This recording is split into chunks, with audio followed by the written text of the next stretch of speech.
Well, great to see everybody here. We had a great breakfast meeting this morning, hosted by our Katie Easton Marte over at CDFA, but also inviting Kayla Caswell and Rob over at New Hampshire Housing Finance Authority, all the different pieces to really talk about housing, not just the Invest NH program, but all the different pieces that go on around the state. As we all know, housing is absolutely critical. Councilor Warmington has a brilliant idea of doing that, so we appreciate that. With that, I guess I'll just kick it over to Councilor Warmington. Sure. Please join me in the Pledge of Allegiance. I pledge allegiance to the flag of the United States of America and to the republic for which it stands, one nation, under God, indivisible, with liberty and justice for all. Now, I'd like to ask my pastor, Pastor Michael Graham, to come up and open us with a word of prayer. Pastor Michael Graham is the pastor of the Guilford Community Church. I've been a member there for many years, and I know it's out of my district. I had to get my passport stamped to go there before getting here. But I wanted to welcome Pastor Michael Graham to us today. Thank you, and I'm privileged to be here. Please join me in a word of prayer. We gather grateful for the gift of this beautiful day. We are thankful, too, for the men and women who have answered the call and served our country. May their courage and sacrifice inspire us. We give thanks, too, for the unique American spirit of volunteerism, which beckons all of us to serve our communities in so many different ways. We recognize that life has gifted us, and we take pride in the opportunities we have to give back. After another vicious election cycle has concluded, may we now aspire to turn all that fear and hatred into something positive. May the demonizing stop and the work of healing begin. May we always remember that before we were red or blue, left or right, we are brothers and sisters and children of the Holy. Finally, we are thankful for this great state we call our home. May it always be a place that welcomes the strangers, offers opportunities for everyone to thrive, and may the work of this council help make love visible in our world. To this sacred task we offer ourselves. This is our prayer. Amen. Amen.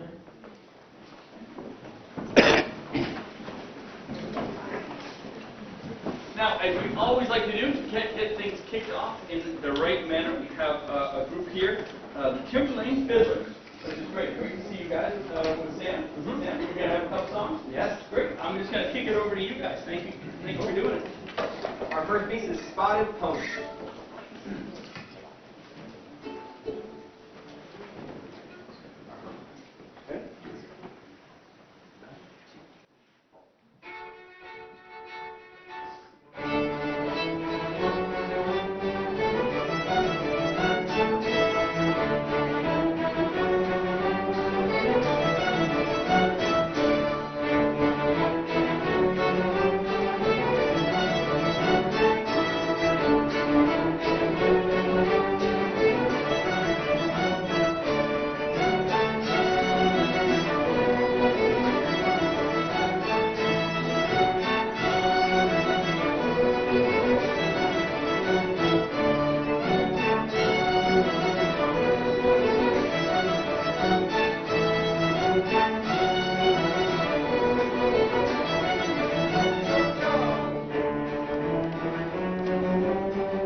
much.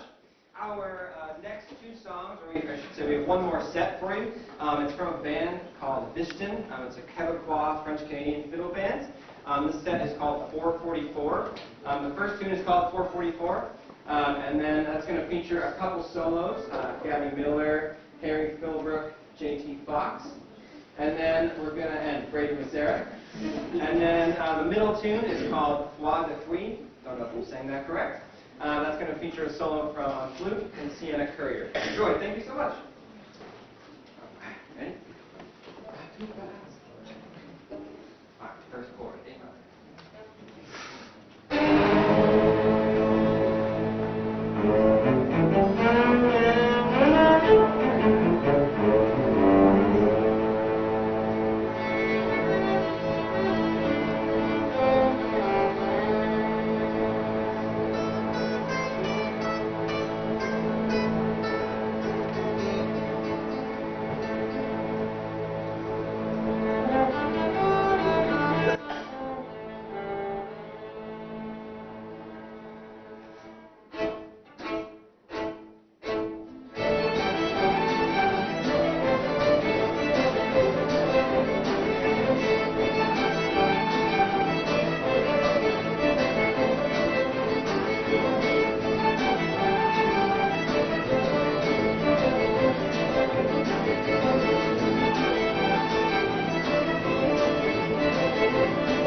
great.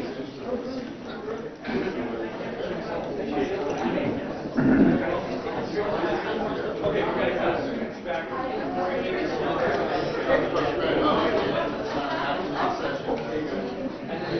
Oh, okay. Hey, thank you. All right, thanks so much.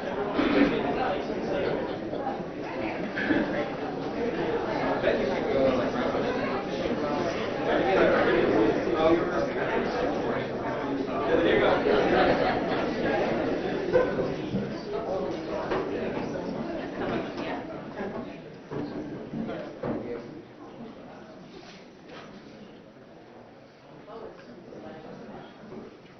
All right, we're going to start with here on my left. Perfect. Right here in the middle for me. 3, 2, 1. Thank you all. Thank you very much.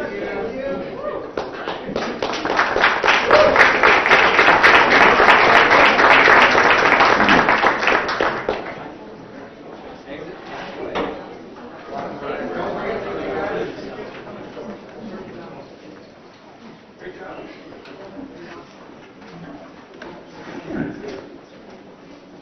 Oh, thank you.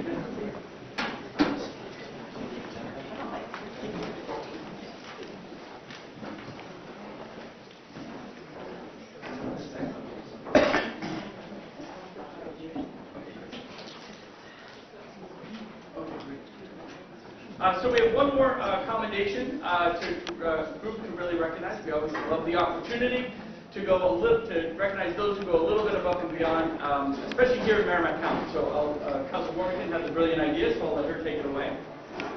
Wanted to recognize Catch Neighborhood Housing. We had a whole program this morning on housing over at CBFA. I want to thank KD Marte for hosting us there. We got to hear about some of the successes we've had in investing in affordable housing across the state. Catch Neighborhood Housing does that for us here in Merrimack County, and we want to recognize them for the great work they've been doing for our state. So Tom, I wonder if you could come forward, bring your folks with you. Let's give a round of applause.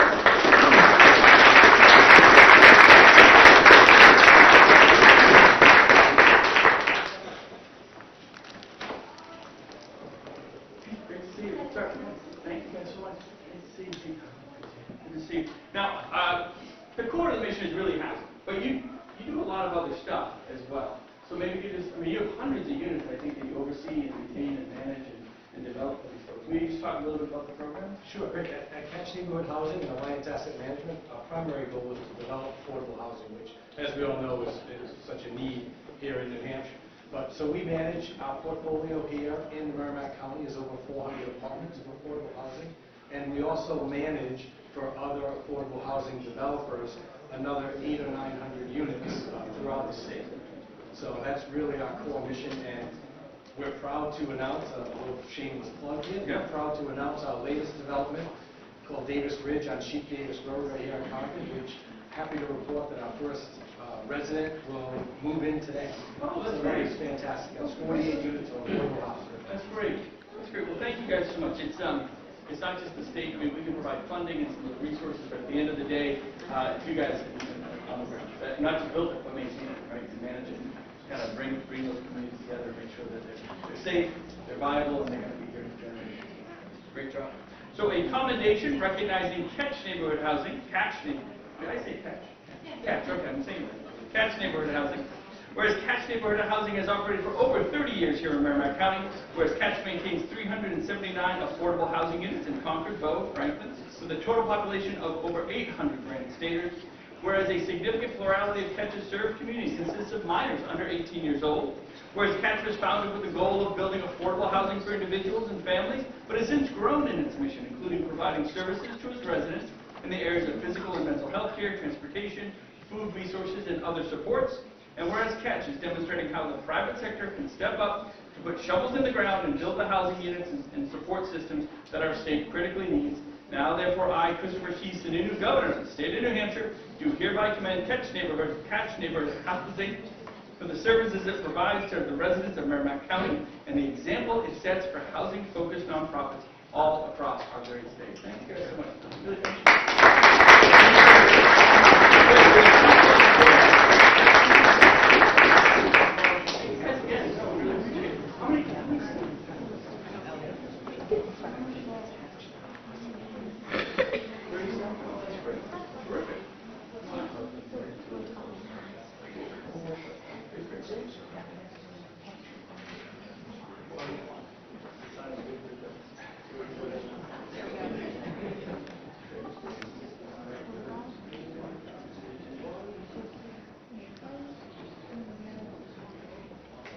Awesome. Thanks, guys. Good to see you.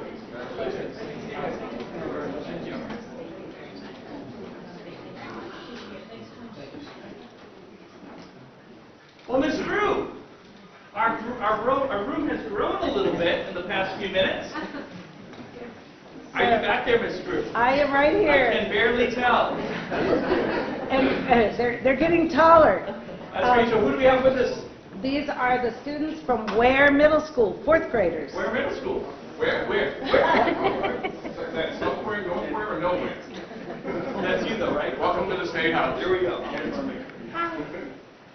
So this is Dave Wheeler, your executive counselor, part of the 5 executive counselors. Dave, take it away. Okay, welcome to the State House, kids. You having a good time today? Yeah! Did you see the big room over there yet, where all the representatives sit? Yeah. You know what those people do? Yes. They take your tax money and they put it in the bank. My mom's a doctor. You know what we do in this room? We take it out of the bank and spend it. What do you think's more fun? Yeah. Well, I want you to look at something really cool that came from my family. On the south stairwell is a big painting of the Battle of the Civil War. When I was your age, it was in my grandfather's barn in a wooden box. And we used to play hide and seek in there, run back and forth on this wooden box, and we didn't know what was in it. But now we do, and we found out how special it is. We found a place to hang it in the State House.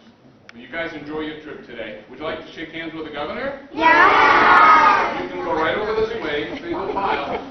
You can do that.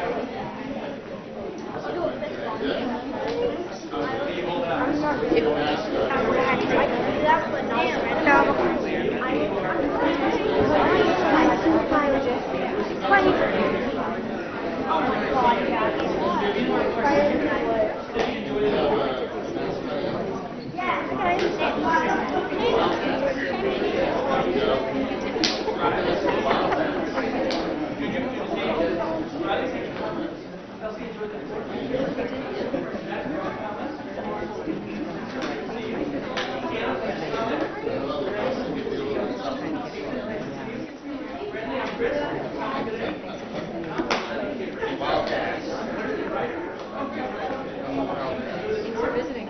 Thank you for having us.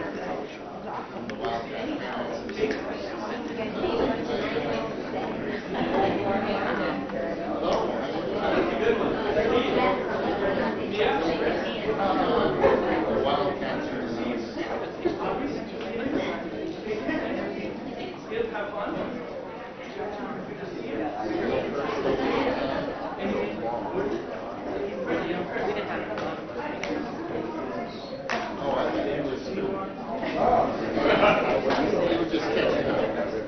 Logan, thanks for being here.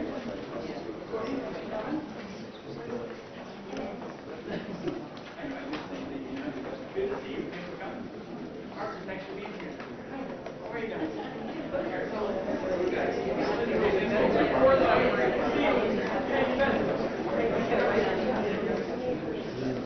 Great.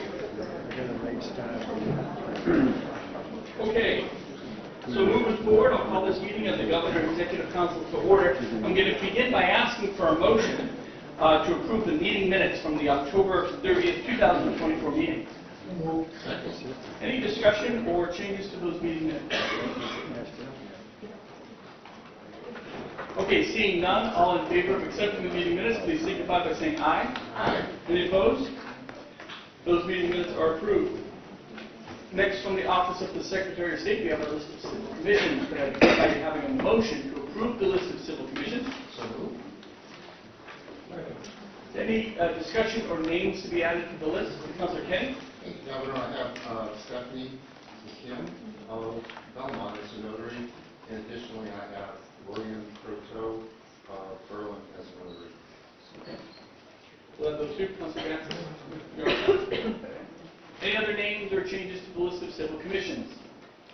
Okay, hearing none, all in favor of the list of civil commissions as amended, please signify by saying aye. Aye. Any opposed? With that, the list of civil commissions is approved. We do have a resignation to accept today. So from the Board of Pharmacy, could I have a motion to accept the resignation of Dave Rochford of Littleton? Second. Any discussion? Hearing none, all in favor signify by saying aye. Aye. Any opposed? With that, I guess Senator-elect Rochford his resignation is accepted. We have some confirmations to move forward with. I'll begin by asking for a motion to confirm Virginia Moore of Goffstown to the Board of Dental Examiners. So moved. Any discussion? Hearing none, all in favor signify by saying aye. Aye. Any opposed? With that, Virginia is confirmed. Could I have a motion to confirm Deborah Robinson of Guilford to the Board of Mental Health Practice? So moved. Second. Any discussion? Hearing none, all in favor signify by saying aye. Aye. Any opposed? That Deborah's confirmed. Could I have a motion to confirm Tracy Johnson of Nashua to the Board of Occupational Therapists? So moved. Second. Any discussion? Hearing none, all in favor signify by saying aye. Aye. Any opposed? Tracy's confirmed. Could I have a motion to confirm Chad Brannon of Milford to the Board of Professional Engineers? So moved. Second. Any discussion? Hearing none, all in favor signify by saying aye. Aye. Any opposed? With that, Chad is confirmed. Could I have a motion to confirm Charles Mooney Jr. of Amherst to the Commission to study uniform state laws? So moved. Second. Any discussion? I would like to say that I believe this is the first nomination for this commission in, yeah, definitely, I think in like 18 years or something crazy. It's been a long time, which is great. He really wants to do it too, which is terrific. This one's been a little quiet lately, so that's great. So all in favor of Charles, please signify by saying aye. Aye. Any opposed? Charles is there anyone else on the commission? No, okay, we'll get someone else on the commission. I think that is a good position, so that's great. Could I have a motion to confirm Tom Thompson of Orford to the Current Use Advisory Board? So moved. Second. Any discussion? Governor, I just would like to know how many terms has Mr. Thompson been on this current use advisory board? Many. Infinite. Infinite, okay. I just want to support this confirmation. Tom's been a great public servant, obviously the son of a former governor, and someone whose heart is really in the horse industry, so he's a good choice. Great. Current Use Advisory Board is actually an amazing board. They really provide a lot. They kind of fly under the radar, but they just really great stuff. All in favor of Tom Thompson, please signify by saying aye. Aye. Any opposed? Tom is confirmed. Could I have a motion to confirm Caitlin Davis of Concord to the Deferred Compensation Commission? So moved. Second. Any discussion? Hearing none, all in favor signify by saying aye. Aye. Any opposed? Caitlin's confirmed. Could I have a motion to confirm Nicole Bixler of Hampton as the Deputy Adjutant General for the Department of Military Affairs and Veteran Services? So moved. Second. Any discussion? Hearing none, all in favor signify by saying aye. Aye. Any opposed? Nicole is now the Deputy Adjutant General. Perfect. Could I have a motion to confirm Mark Doyle of Merrimack as the Director of the Division of Emergency Services and Communications and Management for the Department of Safety? So moved. Second. Any discussion? Hearing none, all in favor signify by saying aye. Aye. Any opposed? With that, Mark's confirmed. Could I have a motion to confirm Nathan Poland of Dover to the Electricians Board? So moved. Second. Any discussion? Hearing none, all in favor signify by saying aye. Aye. Any opposed? Nathan's confirmed. Could I have a motion to confirm Dexter Robley of Portsmouth to the Electricians Board? So moved. Is there a second for Dexter? Second. Thank you. Any discussion on Dexter? Hearing none, all in favor signify by saying aye. Aye. Any opposed? With that, Dexter is confirmed. Could I have a motion to confirm Siorli Barzani of Goffstown as a Justice of New Hampshire Circuit Court? So moved. Second. Any discussion? Hearing none, all in favor signify by saying aye. Aye. Any opposed? With that, Siorli is confirmed. Could I have a motion to confirm Keith Kluart of Marlborough as a Justice of the New Hampshire Circuit Court? So moved. Second. Any discussion? Hearing none, all in favor signify by saying aye. Aye. Any opposed? That Keith is confirmed. Could I have a motion to confirm Leslie Leonard of North Conway as the Justice of the New Hampshire Circuit Court? So moved. Second. Any discussion? Hearing none, all in favor signify by saying aye. Aye. Any opposed? No. With that, Leslie is a judge. Could I have a motion to confirm Juliana Bergeron of Keene to the New Hampshire State Council on the Arts? So moved. Second. Any discussion? Hearing none, all in favor signify by saying aye. Aye. Any opposed? Juliana is confirmed. Could I have a motion to confirm John Doherty of Wyndham to the new Motor Vehicle Arbitration Board? So moved. Second. Any discussion? Hearing none, all in favor signify by saying aye. Aye. Any opposed? That John is confirmed. Can I have a motion to confirm Terry McCool of Bedford to the new Motor Vehicle Arbitration Board? So moved. Second. Any discussion? Hearing none, all in favor signify by saying aye. Aye. Any opposed? Carries confirmed. Could I have a motion to confirm Mark Del Orfano of Bedford to the Public Utility Commission? So moved. Second. Any discussion? Hearing none, all in favor signify by saying aye. Aye. Any opposed? No. Okay, so that, just to be clear, that was 3 ayes and 2 noes? Correct? Okay. So with that, Mark is confirmed. Could I have a motion to confirm James Jalbert of Rollinsford to the Site Evaluation Committee? Second. Any discussion? Councilor Kenny? Mrs. Gilbert lives in my district, so I'd like to make a motion that I'll approve here. The other thing is, Jim not only is serving a very critical role here, but has served on many other state boards and has done a tremendous job. And he's someone that is a very valued citizen, so I just want to wholeheartedly support his confirmation. Thank you. Any further discussion? Okay, all in favor of James Jalbert, please signify by saying aye. Aye. Any opposed? He is confirmed. That concludes our confirmations for today. I do have some nominations just to read into the record. The Board of Acupuncture Licensing, I nominate Elizabeth Griffey of Concord. To the Board of Dental Examiners, I nominate Howard Luddington of Stratham. To the Boxing and Wrestling Commission, I nominate Jay Rouet of Manchester. To the Community College System of New Hampshire Board of Trustees, I nominate Dennis Tappan of Goffstown. To the Community Development Finance Authority, I nominate Peter Reno of Hampton. As the Director of the Division of Enforcement within the Department of Energy, I nominate Michael Susi of Dunbarton. As the State Librarian for the Department of Natural and Cultural Resources, I nominate Belinda Atwood of Sunapee. As the Director of Business Relationship Management within the Department of Information Technology, I nominate Bruce Smith of Manchester. To the Juvenile Parole Board, I nominate Catherine Muzzy of Manchester. And to the Volunteer New Hampshire Board of Directors, I nominate Lisa Chandler of Concord and Greg Lang of Manchester. That concludes the nominations for today. We are moving on to our consent calendar agenda. I'll begin by asking for a motion to adopt the consent calendar. So moved. Motion and second. Any items to be taken off the calendar for further discussion? Okay, hearing none, all in favor of the consent calendar, please signify by saying aye. Aye. Any opposed? Consent calendar is approved. All right, moving to our regular agenda.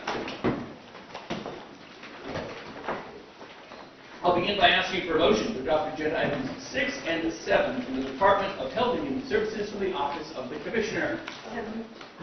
Any discussion with the Commissioner who's here today? Councilor Warrington?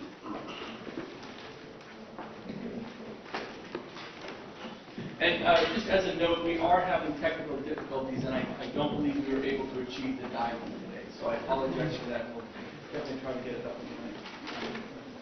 Thank you, Commissioner.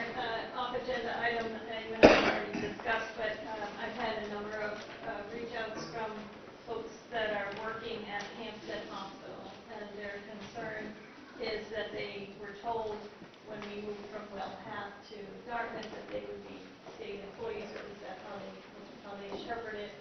And now that there's some consideration that they may not be state employees, I'm wondering if you can give us any information at all about what the status of the employees is of that enhanced. Sure, happy to. We have never committed that they would be state employees. They're currently in temporary state employee positions, and that was when we made the change over. If you recall, in the summer, I stood in front of you asking to transfer the prescribing practitioners over to Dartmouth, and one of the questions I got at that time was, what would that mean for the rest of the staff? And my answer was that we're looking to have a model that's sustainable, a long-term sustainable model. Those are the negotiations and conversations that we've been having with the provider. Wherever that lands is going to dictate where the staff land. And I talked about Path A into Path B, and Path A would be one with the state, or Path B would be with the provider of Dartmouth.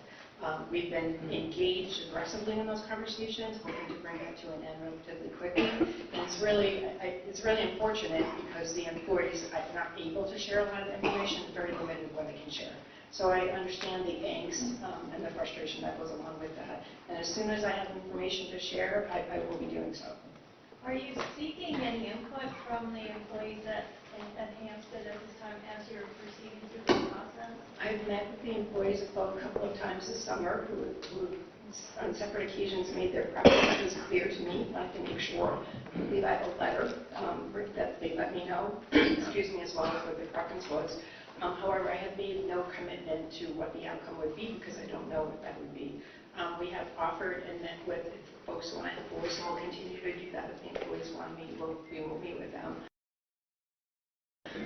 In terms of the input, I mean, it's really about the model it's what's at stake here. That sustainable model is what's critical. And from there, the staff will either go or stay. Councilor Stevens?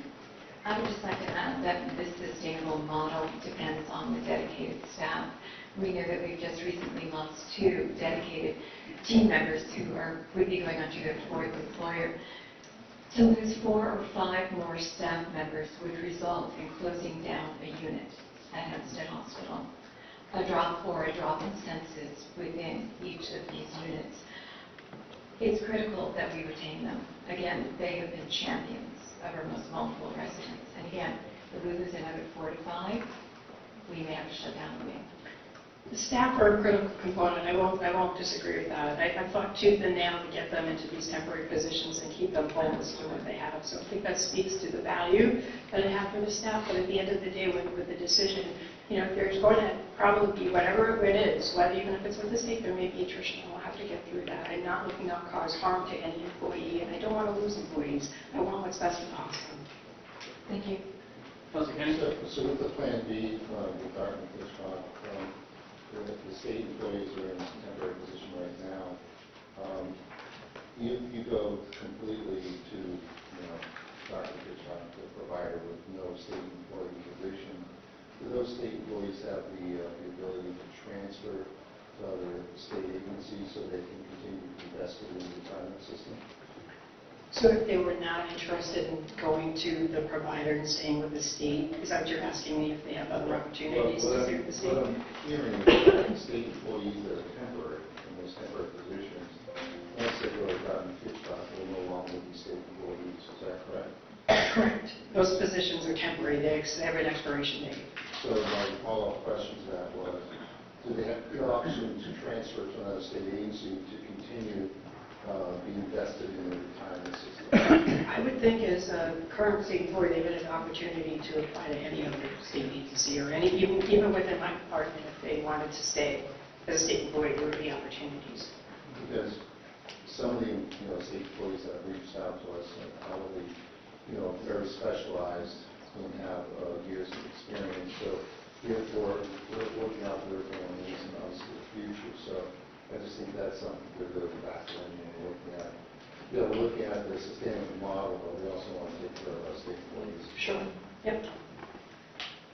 Councilor Warrington? I just do want to say that when you brought this contract to us, originally you put it out to bid, Path and Dartmouth both bid on it, and it was deemed to be the better of the contracts. But then, instead of executing that that contract, you entered into negotiations with them because it became clear to you at that time that a model that resembled what was going on at New Hampshire Hospital was a more effective model. That's a model where the prescribing providers are Dartmouth employees, but many of the other employees remain state employees.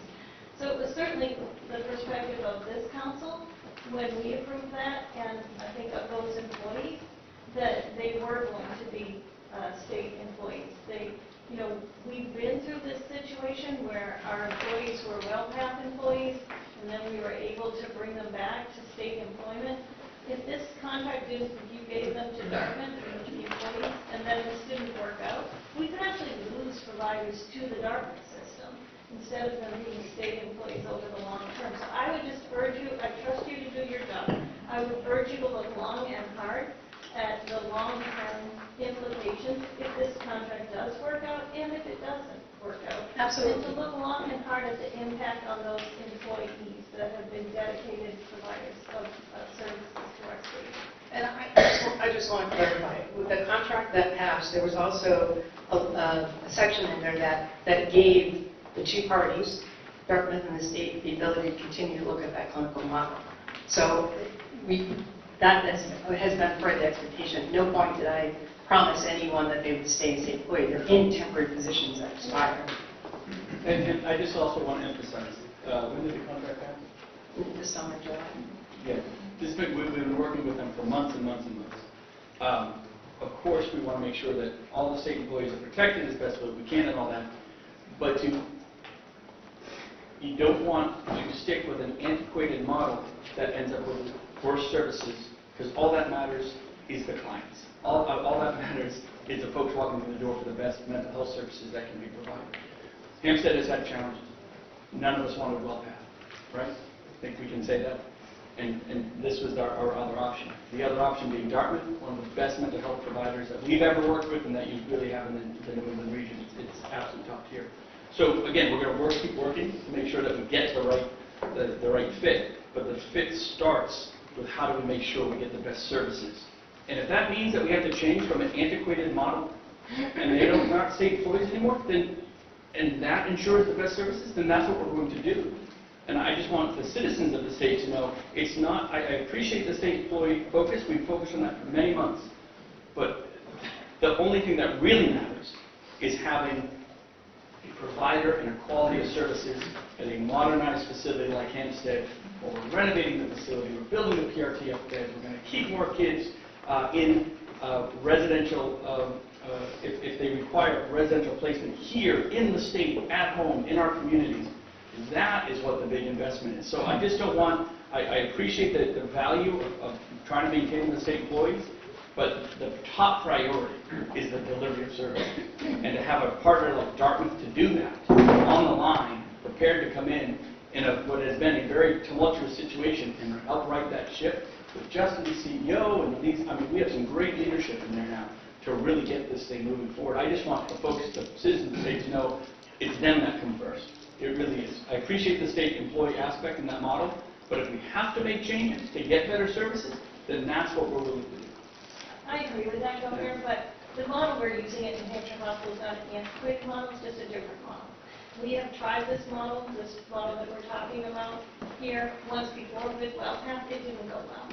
And now we're talking about perhaps going back to it again. And I'm just saying a long and hard look at that is really appropriate. The impacts that it has clearly on the services, and I trust the Commissioner to do her work well, but also on our state employees long term. Mr. Stevens. I just want to say Hampstead Hospital is very stable right now. It is in a very good place. CEO Justin Lutzer has done a great job. And one of the senior staffers said to me this morning, there is a strong open door policy with senior management. I hate to see us lose these dedicated employees. The reality is, as they move on to potentially a fourth employer over 2.4 years, they're having difficulty with car loans and mortgages because of the fluctuation and changes in employers. That's the reality that they're dealing with. So again, I applaud the team. The hospital's in a great place. I just want to make certain it stays in that place. Great. Councilor Kenny. On another topic. So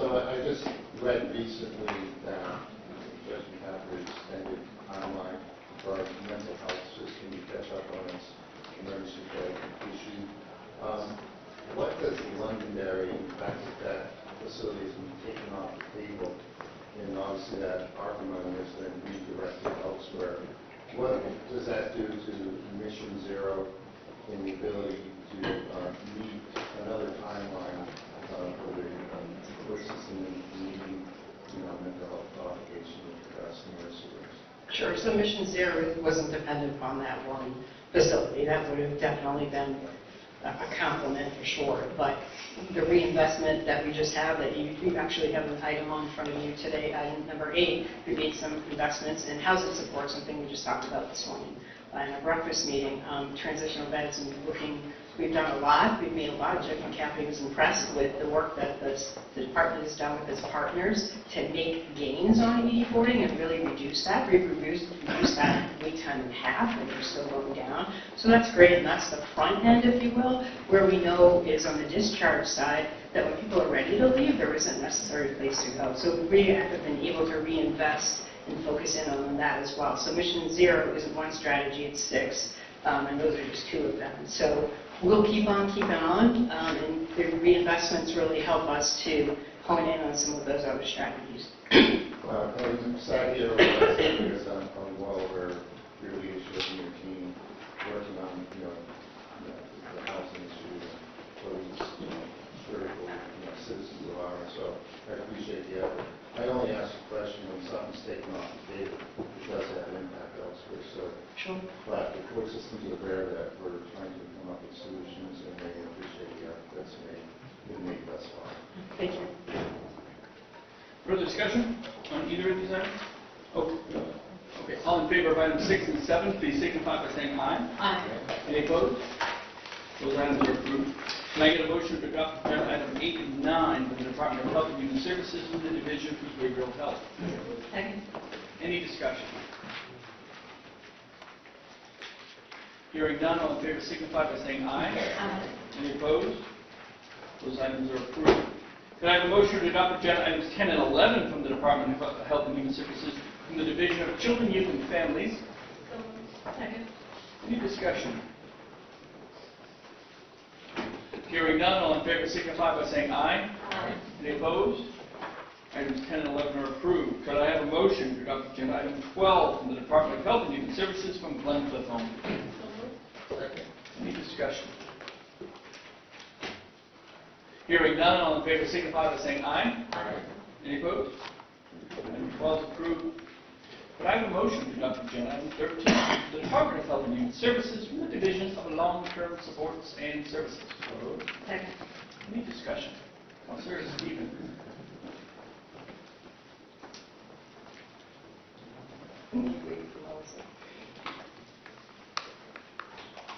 I applaud you. This is a great contract. I expressed concern from constituents from Atkinson that weren't able to do recreational opportunities for their children, and this enables that to happen for all of our developmentally disabled or traumatically injured residents. So well done. Great contract.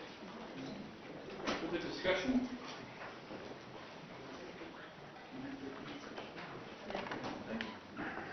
Great. Okay, all in favor of item 13, please signify by saying aye. Aye. Any opposed? Close entering the list of the executive. Sorry. With that, item 13 is approved. Could I have a motion to adopt agenda items 14 to 18 from the Department of Health and Human Services from the Division of Public Health? Second. Any discussion? No? Okay. All in favor of items 14 through 18, please signify by saying aye. Aye. Any opposed? Those items are approved. And the commissioner is off. So before we get to our wonderful items of the Department of Transportation, I believe Ms. Drew, there you are. Yes. How are you? I'm You're back great. again. Yes. We're doing laps today, Ms. Drew. We are. Who do we have with us? We have a large group of homeschooling families from the Ware area, Ware Middle School, the Ware area, Goffstown, Where are and you? so, yeah, where are you? But, and homeschool families push forward a little. Yep. Great. Well, welcome you guys. This is Councilor Dave Wheeler who represents the Ware area. Thank you. I'm from Milford. I want you to know that my wife and I home educated our 4 children. One turned out to be a lawyer, one's in business with me, one is a homemaker and real estate agent. So you guys got a great future ahead of you. I'm 100% support your home education. You having a good time at the State House today? Yeah. Have you gone over to the big room over there yet? Yeah? You know what they do over there? They put the money in the bank. You know what we do over in this room? We spend it. What do you think's more fun? Yeah, spending it, right? Now, since you're homeschool, all your homework is homework, right? This is what we're doing today. We're approving different contracts that would fix up roads and bridges and clean up our drinking water and all that. So the council, every 2 weeks, has to read a stack of paper about this big to make sure we're spending your money wisely and correctly. So we're kind of homeschoolers too for the council. We get to do that when we're not in this room, do all our studying. Would you like to shake the governor's hand? Would you like to do that? No one wants to shake the governor's hand. We're too close to an election. It's just Do you want to shake the governor's hand? Come on now. Sit down right here.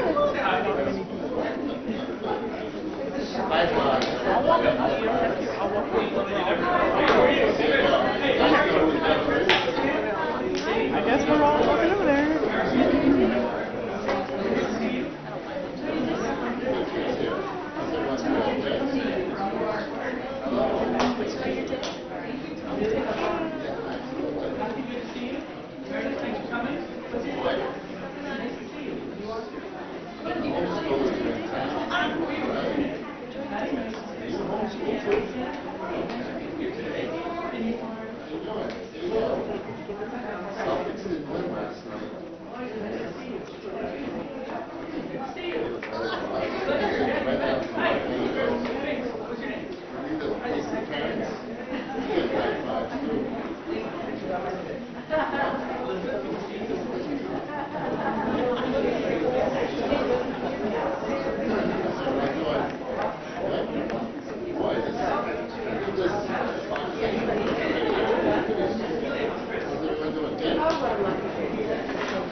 Okay. So moving on, I'll ask for a motion to adopt agenda items 19 through 24 from the Department of Transportation. Any discussion? Just discussion of question. Oh, okay, Commissioner? Yes. Just want to talk about item 24 for a minute, which is all electronic polling for Bedford vote rooms. And I just want to put it on the record that I don't think it's right that we take away cash lane for our constituents and for people who only use the highways occasionally. And so I'll be voting no on item 24. Okay, thank you very much. Appreciate it. Further discussion on any of these items? Councilor Gatsas.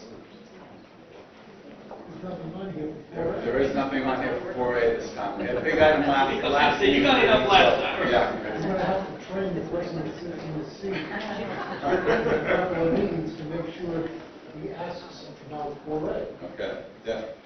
I know there are some coming because I just approved a bunch, so next meeting. Yeah. Thank you. You're welcome. Further discussion? The Department of Transportation? Okay, well, hearing none, all in favor of items 19 through 24, please signify by saying aye. Aye. Any opposed? No on 24. No on 24. I guess I have a question. Okay, that's okay. If you're a cash payer, what do you do? If you're a cash payer, you can either, there's signs up above as you leave the toll plaza, you can go online and pay within 7 days and not incur an administrative fee. Or if you if you sit back, we will send you an invoice by mail to pay the toll. If and the small administrative fee on the first invoice. And how much is the administrative? The initial administrative fee is $1, and then it escalates for the second invoice into a violation from there. But If I go through this toll, it's going to cost me $1 to go through, pay the administrative fee of another $1, so I'm paying. If you pay late.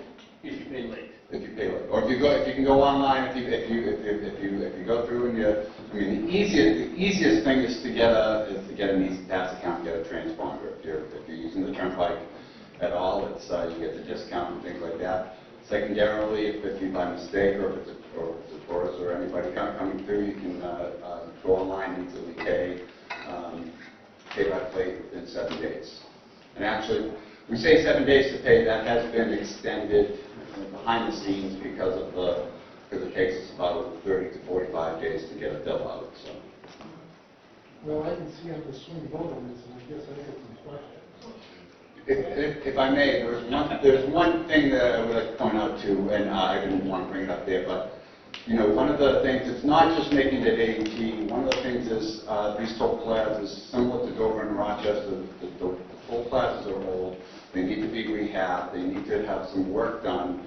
And we need to make a decision on whether we are going to continue to invest in the barrier toll that is there, or move to newer technology, whether it be open road tolling or all electronic tolling. Most of the industry is going to all electronic tolling. Particularly at Bedford, there has been, you know, last summer, not this past summer, but the summer before, there were 2 very horrific accidents there at the toll plaza. People drove into it, flipped over, caught on fire. The number of accidents are really a concern with the barrier toll there. So the safety and things are part of the thought process in moving these forward. Council Morgan, any discussion? So I just wanted to repeat that the number of benefits of going to all electric tolling includes that traffic moves more evenly through, that we don't end up with backups at the tolls. That's good for tourism in our state. The cost of having to redo the tolls, the safety issues, as you've mentioned, routinely we have fatalities at our toll booths. In terms of the environment, the stopping, slowing down, and then speeding up increases in emissions. And also, we heard especially over in the Seacoast area about the sound as a result of the trucks stopping and starting, and the problems that causes in the community. All in all, I love the old tokens, but the tolls are antiquated, and it's time to move to the next generation of tokens. Council Kenny. Thank you, Governor. Well, the tokens, Council Warren, have been come on a long time, at least a couple of decades. When the state of Maine vacation land state, I can get on I-95 and I can travel north 5 hours, and there's a cash lane at every toll along the way. And so when we're talking about travel and tourism, which we are, I'd like to think we're the vacation land state as well, is that sometimes people from out of state, who frequent our state quite a bit, it's our second largest industry, they don't have an electronic, you know, Easy Pass on their windshield. So I would think for people who forget to either recharge their, you know, their Easy, you know, Pass, or they're coming from out of state, that there be some lane that's dedicated for a cash lane that says, this is my way out, and I don't have to go, and I forgot to pay that bill, you know, in the last 7 days, and now I have to pay an extra dollar. That somehow someone can, you know, pay cash and get through and be, you know, and pay their fee. But I just think that the more and more we get electronics, the more and more we lose kind of the, you know, let's keep the New Hampshire approach, which is friendly and courteous, and that we want to keep human contact within our state. I get that some of it is good with regards to getting people through quicker, but you can still get probably 80% of the people through quicker, but at least you have a cash option. So, like, Mr. Wheeler, and you know how I feel. I haven't changed my position on it. I'm a traditionalist, so I kind of like the fact that we could have a cash lane. And the one thing, I don't know if it helps ease your concerns at all, Bedford, historically, the traffic volumes, the Bedford Toll Plaza has been much more of a commuter route. The heavier traffic tourism route is probably 95 and 93 in the Postal Toll and Hampton Toll. There are no plans in the foreseeable future to change those. The cash lanes will be there. The open road toll lanes are there. Those were done in the last 10 years or so. Bedford, similar to Dover and Rochester, were very outdated toll plazas that needed some work. Bedford in particular was, you recall through some of the GATSA hearings, it was debated and discussed and programmed in the 10-year plan as an all-electronic toll. Let me assure you that Hampton and Hooksett, which are primary tourism routes, are staying the way they are for the foreseeable future. Just to add to the argument, so when we talked about the Spalding Turnpike, for instance, many of my constituents, because they don't have an easy pass, they will go through Rochester, over Rochester Hill, they will go to Summitsburg, cut through Dover, go the long way, past Newington, over the Ruth Griffin Bridge, to avoid any tolls. But, if they had cash, some of them would opt to use Route 16, but they don't. They said, we don't have the cash option, so we're going to go through Rochester Hill, Summitsburg, Dover, and around to Newington. So most of the people that I speak to said, who work along that corridor, will say that there's more traffic because of that. So, because that cash option is Mr. Wheeler. I'd like to talk a minute about the second fine. I think it was my understanding that the second fine is $25 per trip through the toll booth without paying. The fees escalate, that's when it gets to a violation. So the first administrative fee with the first invoice is $1. The second invoice and the second administrative fee, it goes to $2. If it gets to a violation phase, that escalates to $25.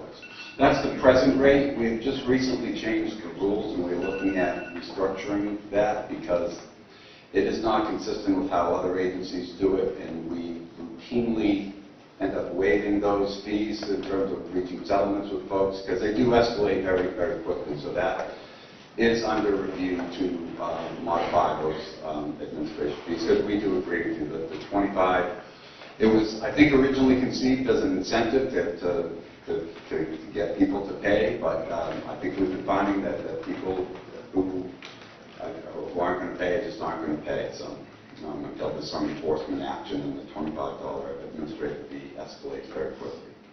Further inquiry, I take umbrage with the fact that people from out of state are not using coming up the Everett Turnpike Route 3 and into the Hooksett toll booth and cutting across 93 as well. And in the morning, just coming here, you wouldn't believe the number of out-of-state plates. And on Friday, when we have the races, there are many of those are going through this Bedford toll booth. And then, if I remember right, this Bedford toll booth was new when we did the Ray Resort Airport Access Road. So it really isn't that old, or at least it's been substantially expanded when we did that big interchange.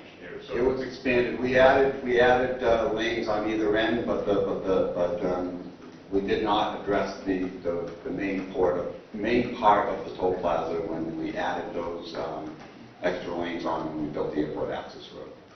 And what would you do for safety improvement? Let's say we kept one cash lane, one person there on duty all the time. What would you do for safety improvement? So these accidents at the Easy Pass lane or the cash lane? Most of the horrific accidents tend to be either people are distracted or not, and some of the videos and some of the post-accident review are people driving, they're distracted, if they don't see it, they're driving full speed into the toll plaza, hit one of the barriers that direct them, through. But there are a number of incidental hits. Since it has gone from, since it is, I'm not aware of any direct incidents on the manned booths, but it is always the risk, I think. I guess I'd just like to add, Deborah, I'd be all for reducing the number of cash lanes so that there's a time incentive to get the easy pass, but not eliminating it. I mean, like coming up to folks that there could be 5 passes. Usually 2. Usually there are 2. Yeah. Right. Most of the people, unfortunately, use the open road tolling. Yeah. Councilor Stevens? And this style is a gantry, correct? Correct. We had a horrific accident, a fatal accident in Hampton back in May. It was an out-of-state resident. So our neighboring states may be using gantries. They enter into New Hampshire and they're disoriented. Is that what is happening with these accidents? Like I said, I'm not real sure. I know some of the accidents that we have seen, they're deceased, so we don't know, but it appears that there's full speed. There's no braking, whether it's distraction or other things that they're plowing into the plaza at full speed. Whether they don't recognize the plaza, whether they're used to something else, I'm not sure. So we are seeing fatalities. Yes, yeah, that's true. There was a very horrific accident in Hampton. Someone that's right. Thank you. Mr. Miller? I guess if we're going to keep cash lanes at the Hampton toll booth, and we say those are safe because we're keeping them, how can you say they're unsafe and that, it's the same thing? So it's either one or the other. I would say it's unsafe. I mean, what we have in Hampton is multiple lanes of open road tolling with the cash lanes on the side. All I can say is we debated that through the 10-year plan process. We had debated both open road tolling and all electronic tolling. We had brought it through the GASA process, the 10-year plan process, got the project approved as the all electronic tolling project. We have progressed the design. We have let the bid. So it hasn't been for lack of, I recognize the concerns, but it hasn't been for lack of discussion, and it wasn't, done in secret or behind the scenes or anything. It was very forward-facing and open discussion about what the plans have been there all along. So. Understood. Thank you. Further discussion? Well, I guess I supported this in the 10-year plan. I'll support it again today. But I don't like the idea of having to write a check for $2 and sending it in the mail. Because it's going to cost somebody a lot more than $2 when they're done. And I'm not sure where you send the bill, whether it goes to the registration of the automobile, because that could be to an office and not to a home. And somebody could lose it, or misplace it, or... And now when we get those, it goes to DMV for the DMV, look up to the plate, the registered owner of the plate. That's all we have. Yeah. Pardon? And whoever's washing the car, Good. Okay, so I am going to... okay, so just to be clear, so I am going to ask, let's do this. All in favor of items 19 through 23, we'll take 24 separate. Please signify by saying aye. Aye. Any opposed? Those are approved. All in favor of item 24, please signify by saying aye. Aye. Any opposed? No. With that, item 24 is approved. And I would strongly encourage you to have a conversation with Councilor Gatzis on the fee schedule. Yes. And update your website, which we have had many discussions about. Yes. Good work. No problem. Thank you all. Thank you, guys. Appreciate it. Okay. So I'll now ask for a motion to adopt agenda items 25 and 26 for the Department of Information Technology. Second. Any discussion? Hearing none, all in favor signify by saying aye. Aye. Any opposed? Those items are approved. Can I have a motion to adopt agenda item 27 from the Deferred Compensation Commission? Is there a second? Councilor Gatzis, is that a second? It was a guffaw. Was it a second? Okay, it was a second as well. Any questions for our friends at the Deferred Compensation Commission? Of course there will. Councilor Gatzis, we'll start with you. Thank you, Governor. Counselor? They've sent in the big guns. Come on, Terry. We've got several big guns on the commission here. Good morning. Good morning. It must be because I mentioned your name. the last meeting, you come up this morning. That's it. Then when I read the level of discussion we had that day, with $500 million. Another big gun right behind it. It's incredible that they didn't, have they responded back to you? Yes, so just to be clear, the letter identified a couple of different actions that we wanted to see, and I'll let Terry respond in terms of both leadership, audits, accountability. Yes. Let's just do this. I'll turn it over to you, Terry. Maybe you kind of go over some of the, Thank you. where we are in the process over the past month. So- to make sure we're great. With the governor's letter and the stimulation of that, it helped us on the commission really get things going. So we have the principals here now. On the commission, so you know, is the DAS commissioner, the treasurer, the attorney general, and several other appointments. And thanks for filling the final one. So we finally have a full commission now, too. So we've been trying to get this governance up and running for close to 2 years now, I think. And Since Terry got there, I wanted, just because he got thrown under the bus a couple weeks ago, I thought I would add this, that Terry has been sort of leading the charge about proper governance, and so just so we come. And if I may, Terry, let's speak about your current role, your title. Yes, I'm the acting chairman right now. So we've taken nominations at the last commission meeting. It was an orientation meeting that we provided for all the new appointees, the new commission members. And we're having a quarterly meeting tomorrow. So we're going to take the official votes on that tomorrow and have our governance in place. And so it's the RFPs are going out more than likely 2 weeks to 3 weeks or so. So the comptroller is running, the state comptroller is running the audit process rather than the commission itself, so being a call, rules to do now. And RFP, she and Gary Lunetta, our worker procurement, have been working on it. We expect the RFP to hit the street, I believe, tomorrow, but don't hold me to that, it will be Friday. But the RFP is essentially done and updated the street. We should have responses back in, it's either 3 weeks or 4 weeks, and I left it up to a whole bunch of accountants to decide what the appropriate timeline is. And that's going to go fill our audits in the rears, and we're going to go forward to with an extension for 2 years, from 26 to 27. So we're going to get the audits up and running. But to allay any fears you may have had, we needed the audits. We've been pushing for the audits to get them done. That was in process. It hasn't gone to the RFP process yet. But we have national companies that are doing this. They do get audited with all the $500 million in it. A little over actually right now. And so it's in good hands from that standpoint. The governance of this commission has been kind of a stealth commission that's been out there. So we're going to look at how we can continue to enhance the governance. And that was my cry from the first time I sat on it. I said, what are we, honestly? What is this? There was no real, it didn't feel like there was anything there. And there actually wasn't. It was an ally in that as well. So I would just add, to support the transparency aspects of what's happening, the idea of the audits, I think, is going to be critical. That's being worked on. The idea of an annual report, I think that's going to be very critical. Something that the idea that this stuff gets all in the meeting minutes that are posted on the website, that's very, very critical. Had not been doing. And this commission with new members, and I will just say, I was very clear that the commissioners themselves traditionally put designees on that commission. I've asked, at least on a temporary basis, at a minimum, the commissioners themselves are going to be sitting. So, example, Monica Mazzapel will be there.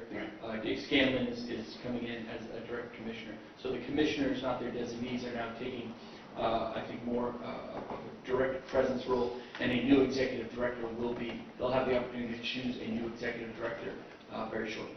Right. And that's, we're posting for that position currently, too.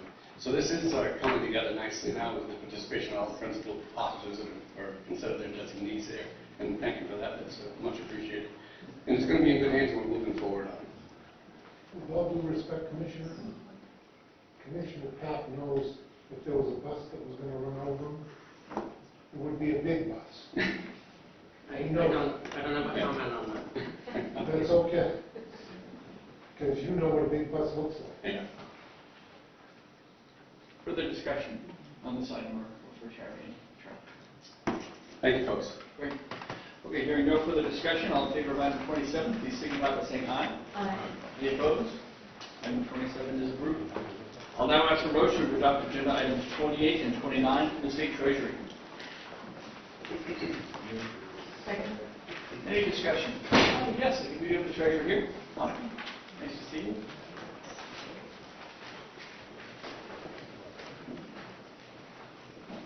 Good morning, Governor, and members of the council. For the record, State Treasurer Monica Misspelling. Morning. So I just have a couple of basic questions here. So you have 820,000 plus that we need to pay in debt, that's my understanding. And where is that money coming from and how is it being applied? Thank you for the question. Yes, so this is, we're requesting a transfer from our main debt service account, which pays all the debt related to, that is paid with general funds. We're moving money, we're requesting to move money from that main account to the portion that pays for the debt service of the university system in New Hampshire. Years ago, those two accounts, because they all pay with general funds, they used to be combined. And at some point during the budget process, they were separated, and now they're essentially that service is allocated and budgeted that way. So when we issue bonds, there's a lot of projections that happen ahead of time, and of course, we need to wait until the capital budget is approved to know what really is going to happen with this spending. And then we see the spending happening, and then that's when we bond. So the actual determination of how much the service is going to be happens a lot later than the 2 years. So sometimes that's what happened in this particular case. The allocation or the amount allocated to the university system was lower than what we, that at the end, the actual amount happened. So that's all it is. It's a transfer between appropriations, same funding, and no additional revenue, no additional appropriation. It's just a simple transfer. But because it goes is higher than the threshold, we need to come here to request the transfer. Do we have an understanding what university project this debt is going towards? I don't know the details of the project, but the state pays, has been paying for the funding of those projects. So I believe the last budget was about 27 million was part of the capital budget that the state committed to pay for those projects. But I don't have the details right now. Yeah, no, thank you for explaining. Thank you. You're welcome. And another thing, I know there's some agencies that will come forward because they will, their budgets were also short. So just to clarify that, what happens is that they also have to estimate how much to budget for debt service. So I think what happened during the last budget is maybe there was miscommunication between our office and those agencies. So sometimes when there was a lot of turnover during the time, so what could have happened then is folks use the amortization schedules that we provide for existing debt service, but what did not happen perhaps is include additional projections that they were expecting that were going to be passed as part of the capital budget. So they don't know that, and a lot of times we try to estimate ahead of time or be very conservative and project a little more in the event that those capital projects are approved. I believe that's what happened last time. The new projects were not included as part of that budgeting process. So I believe there are a couple of agencies that will be coming forth before you to request some transfers to try to accommodate that. So hopefully that helps in advance to what you'll see coming. I believe is Department of Revenue and Safety. Councilor Stevens? So I've noted that there are 4 contracts addressing debt service financial shortfalls, several within the Department of Safety, one within the Department of Revenue Administration. So what you're saying is that it may be a staff transition that led to this underestimating? It is really hard to know exactly what happened, but so it is very possible that it could have been, again, during the time where we have new folks, we have a lot of transition. But what we did to change that, because we recognized that last year, that the agencies were short in debt service, and that should really never happen. We have to pay debt service, so that's the last thing that we want to come in and ask you to allow us to pay.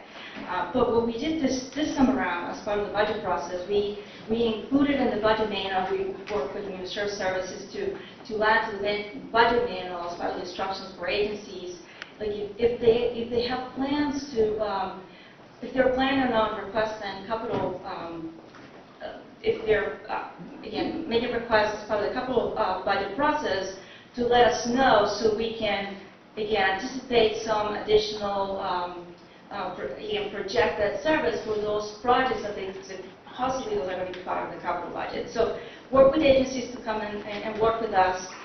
They need to come forward because we can't anticipate who has projects. We try to work with the agencies that, for the most part, have projects every time. But if an agency has a new project, we will never know about that. They need to let us know. So we included that as part of the instructions of the budget process this time to try to anticipate and prevent that from happening again. Thank you. Further discussion from the treasurer? Okay. Thank you so much. Yes, thank you. All in favor of items 28 and 29, please signify by saying aye. Aye. Any opposed? For that, those items are approved. Ms. Drew, you're back. I am. And with more friends. I keep finding them. Yeah. So this is Ware Middle School fourth graders. It's the Ware Day. Counselor David Wheeler is your executive counselor. David. Morning, kids. How are you? You having fun so far? Yeah. Wow. What we're doing in here is we're spending your taxpayer money to try to make New Hampshire a better place. And one item we're going to talk about in just a minute is helping local farmers sell food to your school so you can have local food at your school. It's kind of an interesting thing. Maybe not. Would like to shake the governor's hand. This time we got papers coming out. Right down there.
It's right on top, you can see it.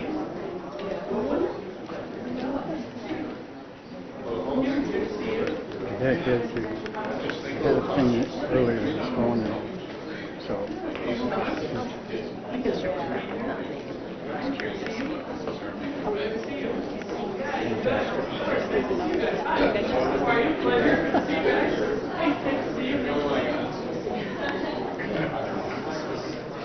Okay. Moving forward, I'd ask for a motion to adopt agenda item 29A from the Community Development Finance Authority. Second. Any discussion on item 29A? Councilor Warmington. I think Kay is here today.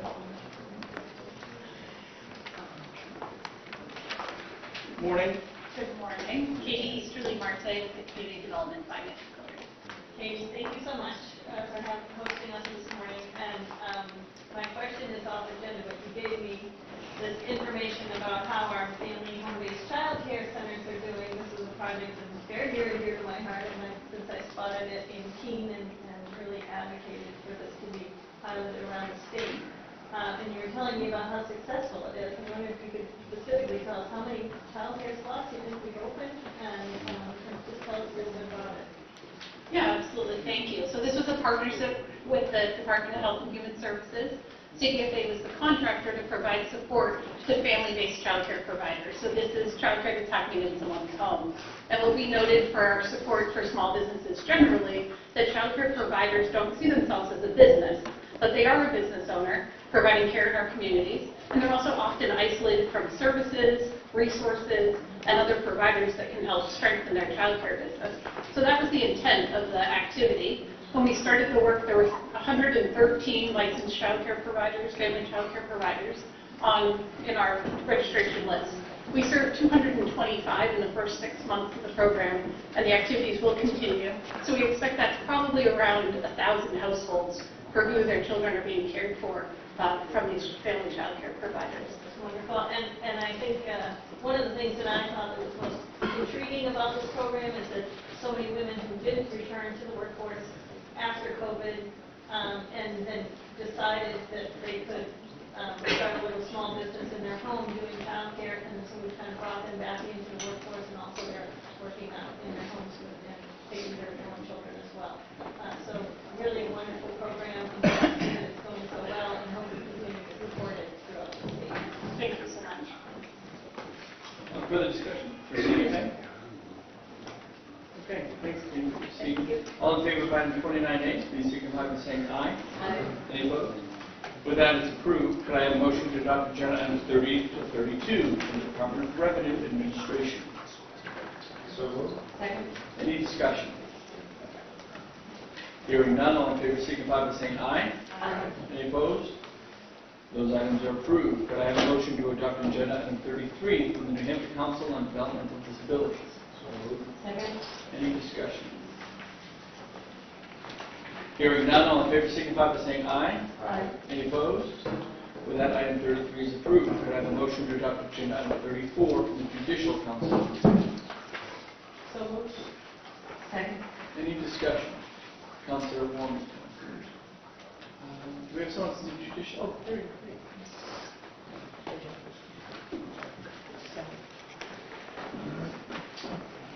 Morning. How are you? Chief Bucky, Secretary of Pretty Good. If you don't mind, sitting there. I'm not going to ask you about your pay raise, so you don't have to worry about that. I'm asking, we got the audit report from the Judicial Council that the council members did, I think between the last meeting and this one. And there were quite a lot of deficiencies cited. I think most of those deficiencies occurred before you came on board.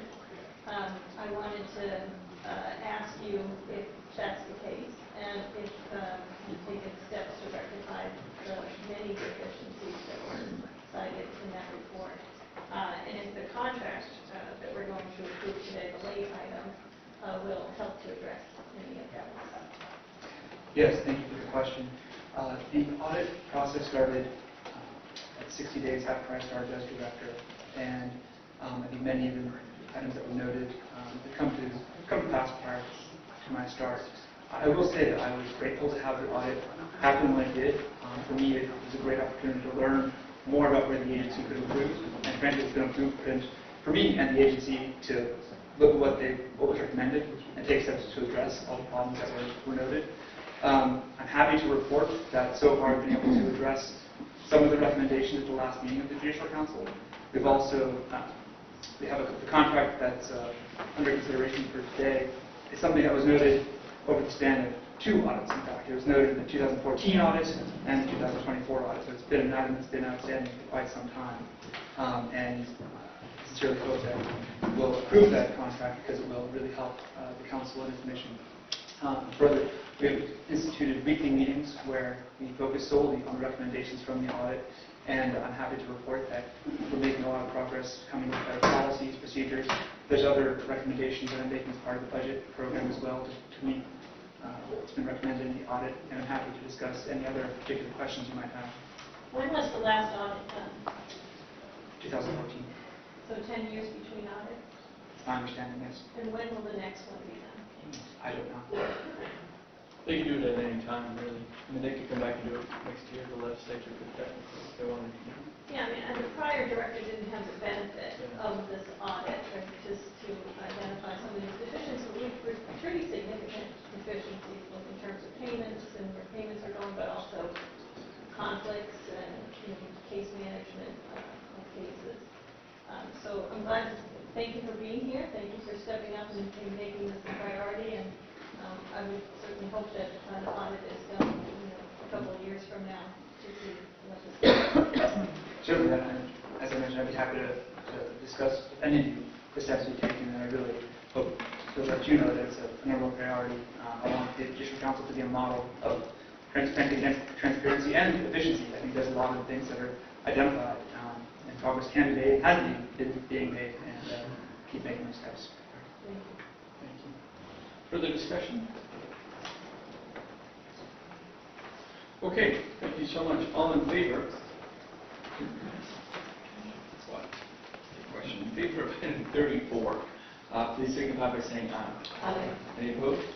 With that, 34 is approved. Could I have a motion to adopt agenda items 35 and 37D for the Department of Agriculture, Markets and Food? Any discussion? Councilor Kenny? Thank you. Commissioner is here.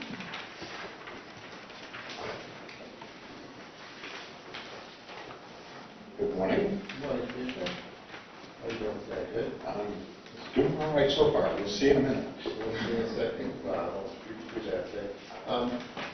So my question is on agenda 37A, and this certificate in micro-credential in meat processing food safety program, UAE. So I was curious about the meat processing because we have the 4 USDA slaughterhouses. So how does this, is there any connection there? Well, there is. So one of the things that we realized is there are not enough fully trained workers for the positions that are out there. When we started looking into this, we did a search in the New Hampshire area for how many positions were open. We discovered there were quite a few, but it's very difficult to train these people on the job. So often it's not terribly cost effective to bring in people who have no experience. So the idea here was to actually work with people in the state to develop a program to train them the right way so that they could go in and be fully prepared to work from day one. It's taken longer than we hoped to get it up off the ground, but we're almost there now. So this is a new program to support that industry? Yes, it is. Okay. Well, I appreciate you working on that because that industry does need workers, particularly ones that have been out of commission for a while. I discussed that learning up in East Conroe, so this is going to be helpful. We certainly hope so. Do you know if there'll be many takers for this program? Don't have any real way of knowing. We certainly hope so. We think so. But the proof will be in the pudding. So I guess the follow-up question is, how do you recruit? If you've got a certification program out there for meat processing, the university system's going to put it on its website, and then they try to recruit potential students to this course. Certainly, we also hope that the processors themselves, if they are advertising, if they're getting people who are interested but don't have the training, they can be referred here. This first, I think it's 100 people are going to get trained at no cost to prove it itself. That was also one of those changes.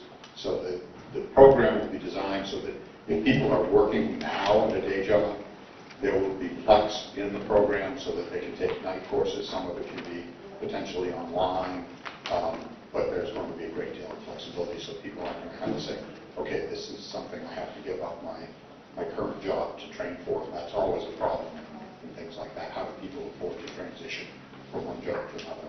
And we believe this will have the flexibility to allow that to happen, and some of the training will take place actually in actual facilities. And last question, all these meat processing facilities are going to be aware of this program? They certainly will be, and they have been part of this all along. Okay, great. Thank you. Further discussion? Okay. All in favor of these items from the Department of Agriculture, Markets and Food, 35 through 37D, please signify by saying aye. Aye. Any opposed? Those items are approved. Could I get a motion to adopt agenda? Thank you, Commissioner. Agenda item 38, the New Hampshire Insurance Department. Second. Is there a second? Second. Thank you. Any questions on item 38? Seeing none, all in favor signify by saying aye. Aye. Any opposed? 38 is approved. Could I have a motion to adopt agenda item 38A from New Hampshire Employment Security? Second. Any discussion? Hearing none, all in favor signify by saying aye. Aye. Any opposed? With that, 38A is approved. Could I have a motion to adopt agenda item 39, the Department of Corrections? Any discussion on item 39? Hearing none, none, all in favor signify by saying aye. Aye. Any opposed? And 39 is approved. Could I now have a motion to adopt agenda items 40 through 63 from the Department of Energy? So moved. Is there a second? Second. Any questions for the Department of Energy? Councilor Kenny.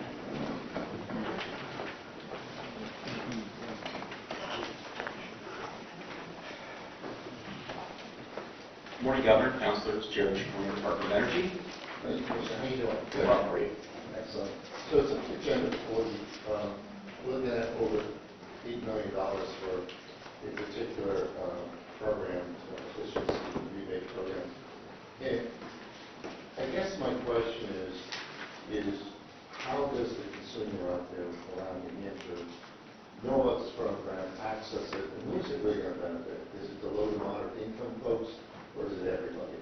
I'm going to have Josh Elliott come on up. He's the lead on the program. In terms of the public knowing, right, when Congress passed this, so 2 years ago? 2022, 2 years ago, you know, the news gets out there, right, that this is happening, but the funds need to be granted. We needed guidance from the federal government on how these programs roll out. We do program design, I should say, first apply, and then there's program design. So all those factors, right, the public hearing about it, but the funds aren't available yet. We plan on doing that and educating the public, but I'll let Josh step in and kind of talk more about the details. Good morning. For the record, Josh Elliott, Director of the Division of Policy and Programs with the Department of Energy. So thank you for the question. We are in the process of procuring what's referred to as an implementer. So this will be the interface that the general public has to be able to access these rebates. So I can't, unfortunately, because we're in the middle of the procurement process, I can't say anything more about that, but we had a very competitive RFP process. So we're in the process of working through that. There are some income requirements for these programs. For this one in particular, it's allowed an individual can get a rebate if they're making up to 150% of the area median income. That is defined based on county or the community that the individual happens to be located in. But most of the different offerings are targeted towards those making 8% of area median income or less, which is roughly the eligibility for low-income FACT program, as well as weatherization assistance, and to be able to be eligible to live in public housing facilities. So I'm just going to throw out an example. I see a dryer here. It says $840. I want to be a part of this program. And within that, 80% of AMI.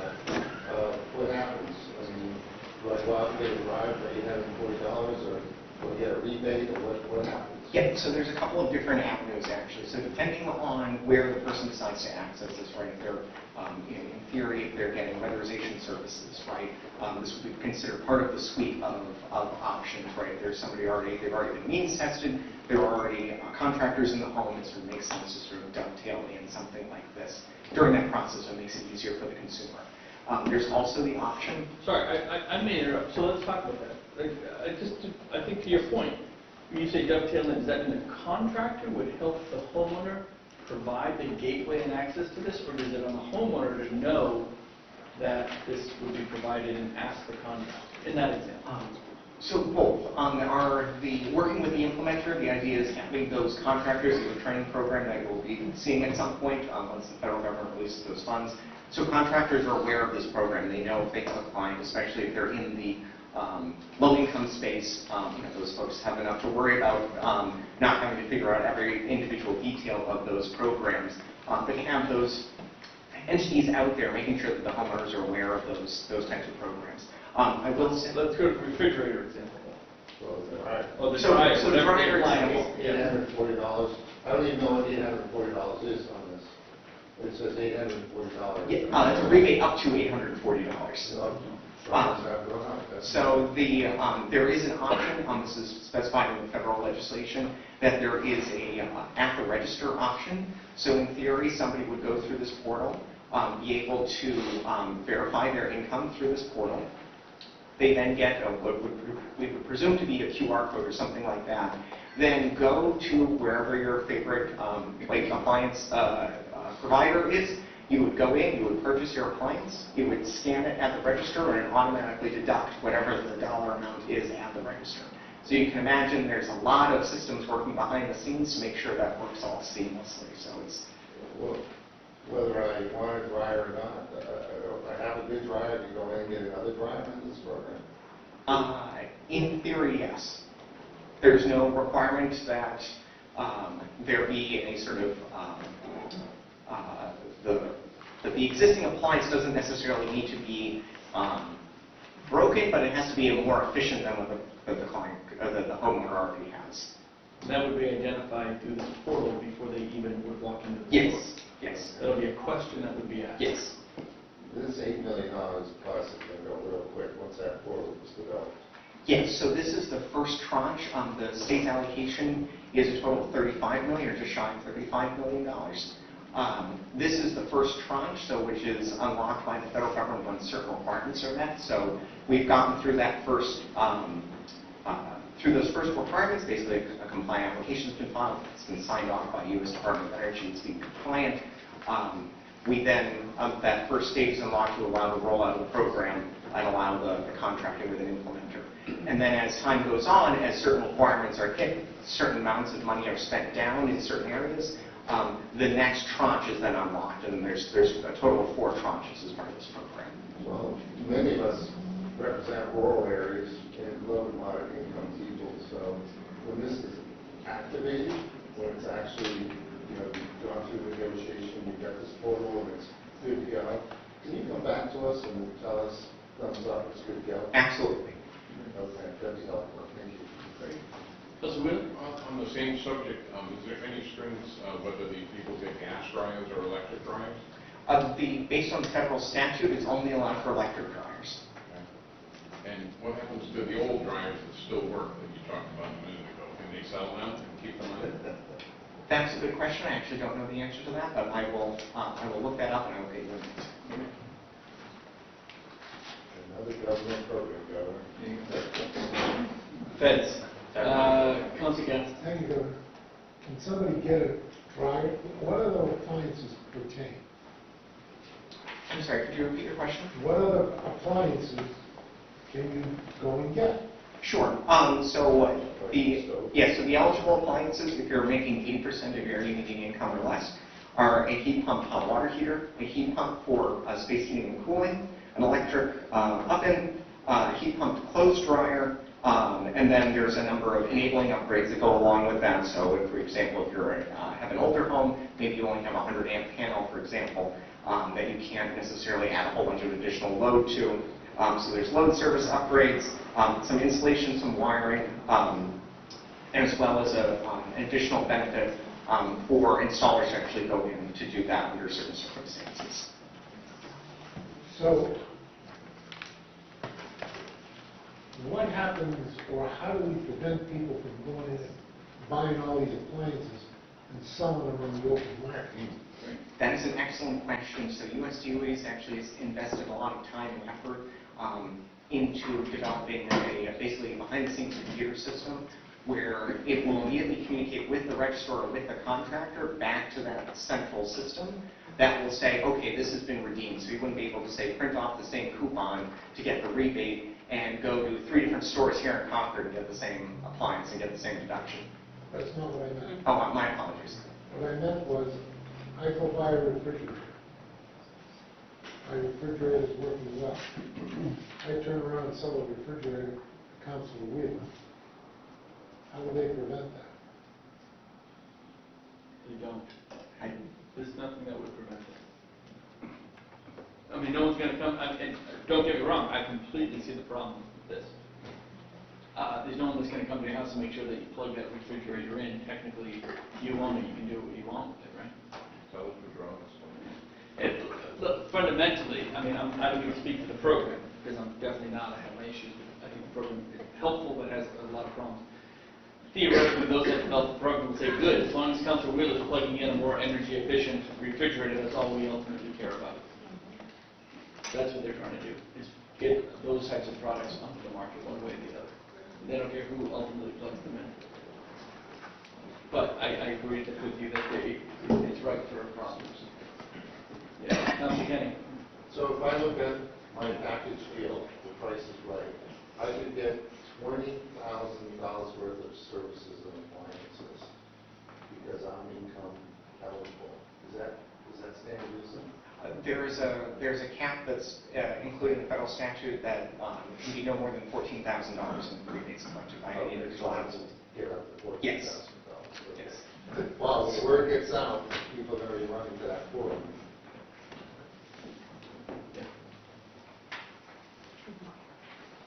And then you get me running to the state of New Hampshire saying, why, and the PUC saying, why don't we have more transmission lines, because we can't electrify everything all at once. It's like a log, it'll ultimately be a log jam. But don't worry, Jared's on the case.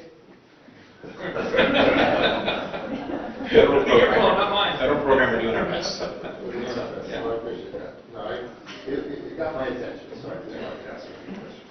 Happy to answer. Okay. Further discussion for our friends at Department of Energy.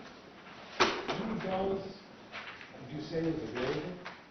Total for the entire The grant, entire thing. $35 million. Just in New Hampshire, $35 million. And that's for how long? So the funds are available until completely drawn down or September 30th of 2031. Next year? No, 23rd, 23rd. Oh, Yeah, sure. yeah. So that means 2,500 people can go get $14,000. If they all maxed out. Just in New Hampshire. Yeah, it's a multi-billion dollar program across the country. Does another state already have it in place? I'm not aware of one, but There are a couple of states that have already rolled out. They've taken a much more targeted approach. We've heard from stakeholders that they want to see as many products available as possible. So there are a couple of states that either have existing programs where this just dovetails right off of, so they're able to stand it up very easily, versus we're designing something from the ground up here with this program. So there's a small handful of states. I believe New York, New Mexico, Wisconsin. I know I'm forgetting another state or two in there. but from the ground up, I don't believe there's a state that's done that. So when do you anticipate this program up and running in New Hampshire? It will depend on the timeline of our implementer, how quickly that they can get something, this portal spun up and all the connections behind the scenes working in proper working order after testing things like that. We anticipate it's probably early summer of next year. 6 months. Put ish on it. Yes. 6 months plus or minus 4 years.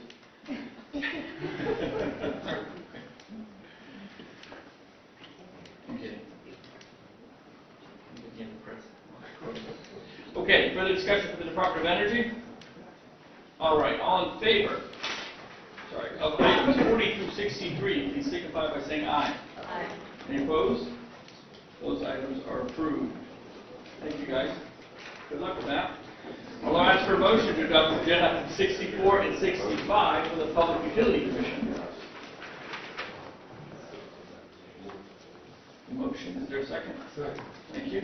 Any questions on 64 or 65? Hearing none, all in favor signify by saying aye. Aye. Any opposed? No on 64. No on 64, thank you. Those items are approved. Could I have a motion to adopt agenda item 66 from the Liquor Commission? So moved. Any discussion? Hearing none, all in favor signify by saying aye. Aye. Any opposed? That 66 is approved. Could I have a motion to adopt agenda items 67 through 68D from the Governor's Office for Emergency Relief and Recovery? So moved. Second. Any discussion for Gopher? Hearing none, all in favor signify by saying aye. Aye. Any opposed? With that, those items are approved. Could I have a motion to adopt agenda items 69 through 73 from the Department of Business and Economic Affairs? So moved. Second. Any discussion for BEA? Hearing none, all in favor signify by saying aye. Aye. Any opposed? Those items are approved. Could I have a motion to adopt agenda item 74 from the Fish and Game Department? Second. Any discussion? Councilor Kenny? Just, who's our executive director? Is that me here? I am here. He's here. Okay, you're here. I am here. He's been watching all of this going, oh my goodness. But just, How are you? Good to see you. I just wanted to know that you're here. I just wanted to welcome you aboard, and everything's working out well. And we missed the fish hatchery presentation at the last meeting, but I'm sure you'll get caught up on it. I did see it yesterday, actually. Good. Excellent. And for the record, I'm Stephanie Simmons, the executive director of the Fish and Game. Just so you have on your record. There you go. Thank you. Thank you very much. Yeah, thank you. Any further discussion for the director? Okay, welcome. Good to see you. Thank you. Good to see you. All right, all in favor of item 74, please signify by saying aye. Aye. Any opposed? 74 is approved. I'll now ask for a motion to adopt agenda items 75 through 92 from the Department of Natural and Cultural Resources. Second. Any discussion for natural and cultural resources? Councilor Wheeler?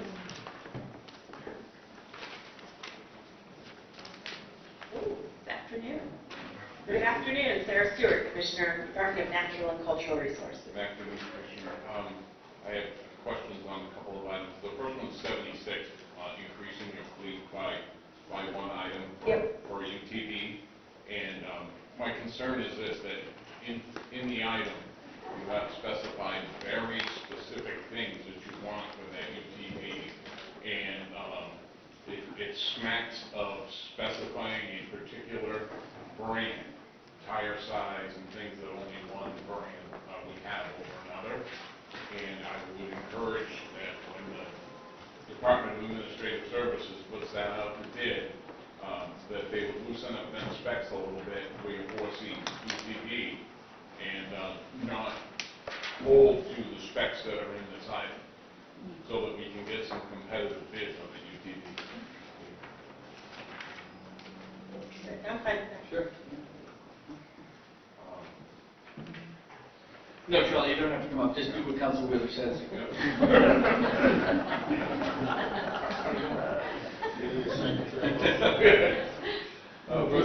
I think it's a really good point. It's a constant thing that we deal with here, specs on everything from a chainsaw to a UTV to a car.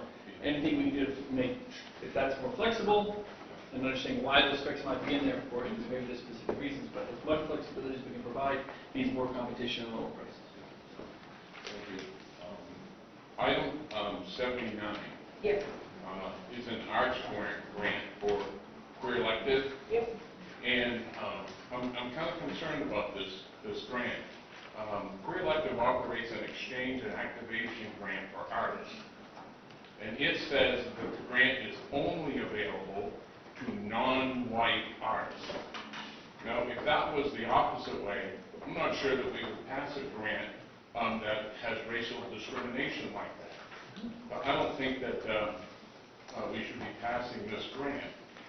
But further, when you look on their website and you find what some of their art is that they put out there, it's political art. Vote for change, vote for visibility. And I'm not sure the taxpayers have any business supporting a grant that has an agenda, a political agenda of voting. So, yeah, can you, is that the case in something? I have my arts director, Adele, with me today, and you're welcome to come up here if you have something to add specific to this organization. I do just want to talk through the process, because you see a lot of art grants today before you. And so they all go through the same vetting process. All the applicants get scored by a panel of volunteers, and then the scores go to our State Council on the Arts Advisory Board for approval. So they've all been vetted the same way, consistent with how we've always done it. Adele, do you want to come up here and speak to Queer Elective, and or if there's any specific rules tied to that grant? Hello, Adele Sissoya, Director for the Division of Arts.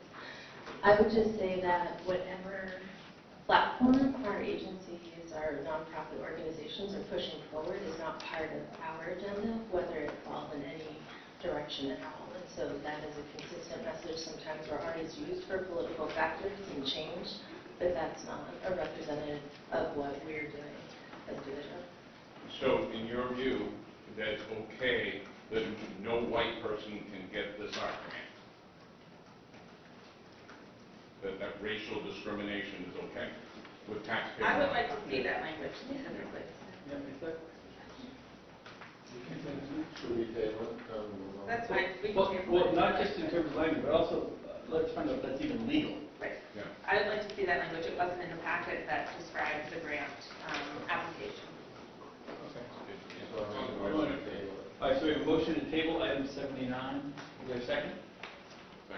Second, all in favor of tabling item 79, please signify by saying aye. Aye. Any opposed? That item will be tabled. Any questions on that? Okay. Further discussion on these other items? Okay.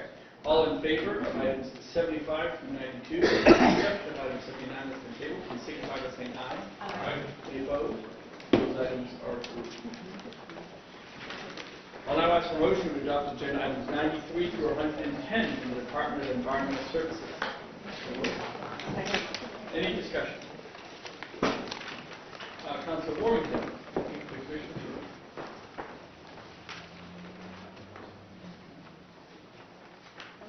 Good afternoon, Governor and Councilor. Bob Scott, Department of Environmental Services. Commissioner, I asked you at the breakfast meeting this morning about item 5G. You gave me an answer that caused me to not take it off the consent calendar this morning. But I just note, as I look at it, that you've extended the completion date on this project to December 1 of 2027. And it says in this description, this project is co-funded with $117,000 of ARPA funding and then a grant from the Drinking Water Revolving Fund. And when I pointed that out to you, you said, oh, it's not ARPA funds, so I'm not concerned about that date. Now that you know it is ARPA funds, are you concerned about that date? No. So we have a lot of projects that are blended, so to speak, for funding, and what we do for probably obvious reasons is we make sure they spend the ARPA money first. And the trust fund, there's no clock on it. It's the Drinking Water Trust Fund. There's no clock on that, so we feel confident that the ARPA money will be spent. We spend a lot of time, by the way, with the agency to make sure that we're not going to give any money back to the federal government, both as to other state taxpayers. These ARPA funds will be spent first and they will be spent within the time. Absolutely. Thank you. Further discussion from DES? Councilor Kenny. Thank you, Governor. This is Commissioner. Good afternoon. Good afternoon. Agenda 106.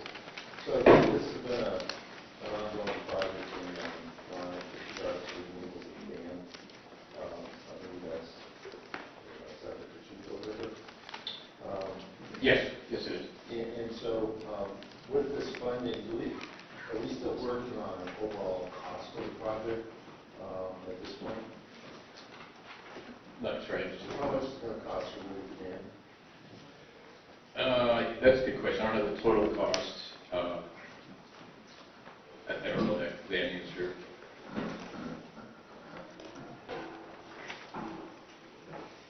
I don't have the answer to the total cost. Removal of dams, especially two dams in this case, depends on the size, is fairly expensive. But having said that, this is a good project. We totally support it. So just, in the future, I mentioned this before, it's always good to, have a cost to the overall project. And we might even be in here under C, if that's indeed the 2.7 million to remove it. But to your point, we can certainly, we try to, in the first page as well, have you go through many pages. We try to put it all in our initial filing, so it's easy to do. So we can take that as an action item for the future without a problem. Right, and with that dam removal, is there a timeline when this project's going to start and when they hope to complete it? I'm not sure. Randy, do you know? Randy Pelletier They just, If you're gonna speak, come up here. I think it's really true if you don't know that. Yeah, I think they were going to try it once they, for the record, Randy Pelletier, the Director of Water, DES. Their plan was they were hoping to start this fall. They were looking to make sure they held all of their money intact. And the key thing about this is there's two dams, you well know, there's the upper and the lower. One of the real important things about the removal of this is there's like 4,000 cubic yards of contaminated sediment downstream. So the city and everybody else is looking very forward to getting 27 miles of river back in the stretch. So I think as soon as they get all of their comfort with their funding, they're going to be getting started.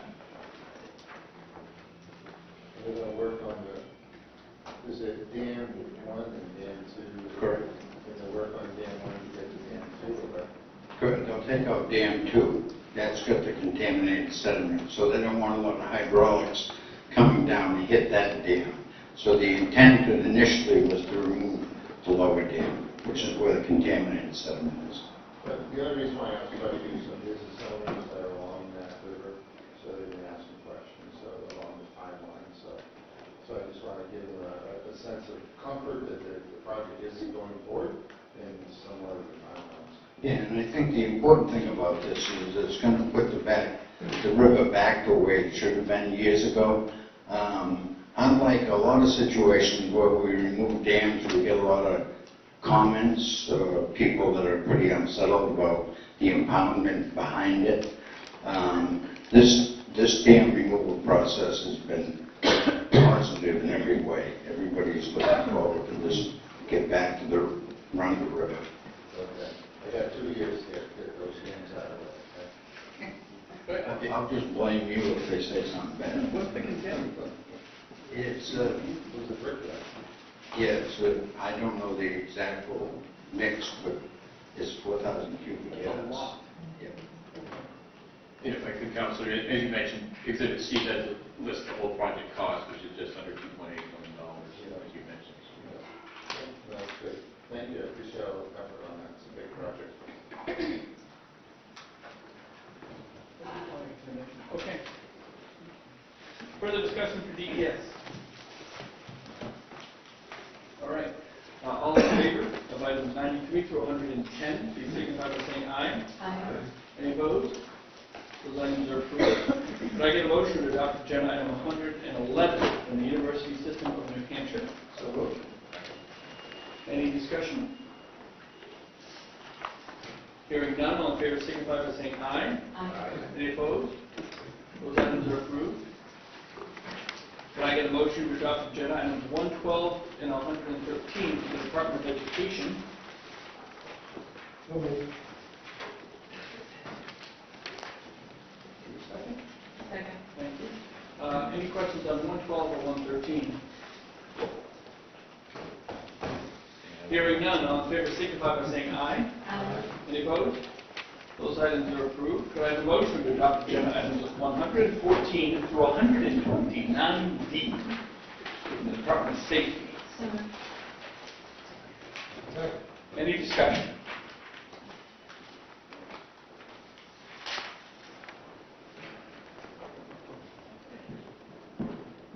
Okay, hearing none, all in favor of those items, please signify by saying aye. Aye. Any opposed? Those items are approved. Could I get a motion to adopt agenda items 130 to 135? We're going to take 136 separate, but 130 to 135 for the Department of Justice. So moved. Any discussion on those items from DOJ?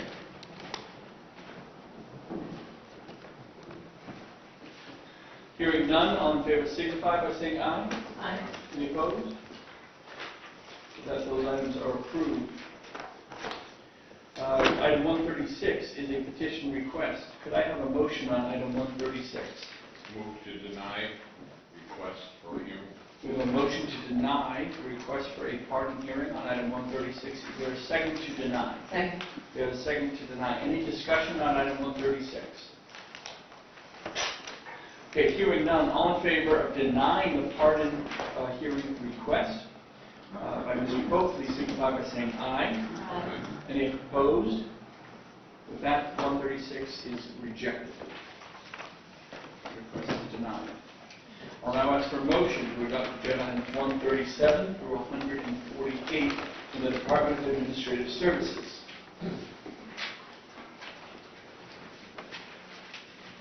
Please get the motion. Move. Motion and second, thank you. Any questions for DAS?